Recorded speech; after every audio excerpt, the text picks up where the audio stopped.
The number of major violent conflicts across the globe has tripled since the year 2010. To bring about a change, preventing violence instead of addressing outbreaks after they fully evolve is key, according to the United Nations and the World Bank. As such, they are calling on the international community to focus on preventive measures. Cha Sang-mi went to learn more from the authors of a joint report by the two global bodies. The world has seen a dramatic surge of violent conflicts, the number tripling since 2010. Reported battle-related deaths in 2016 jumped tenfold from the post-Cold War low of 2005, and the number of terrorist attacks across the world has peaked over the past 10 years.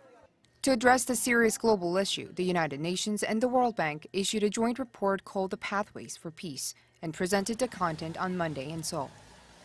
Citing a rise in the number of displaced people, deaths in war, military spending, and terrorist incidents, the international institutions say violent conflicts are no longer limited to low-income countries, breaking the long-standing assumption that income growth is accompanied by peace.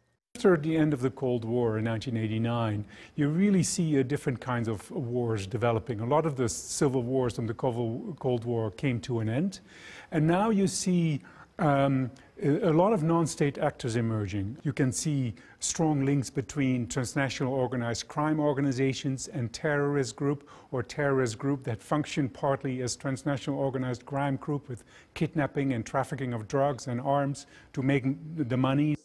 The UN and the World Bank say that the pathway to peace lies in the prevention of the risk of violence, rather than focusing on addressing outbreaks and violence that have fully evolved.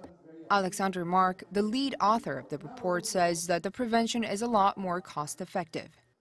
The result is that we calculate that about $1 put in successful prevention represents $16 saved in conflict cost. So prevention, whatever way you work it, even in the most pessimistic perspective, if you succeed only one time on 4, allowed to save about $5 billion per year to the world.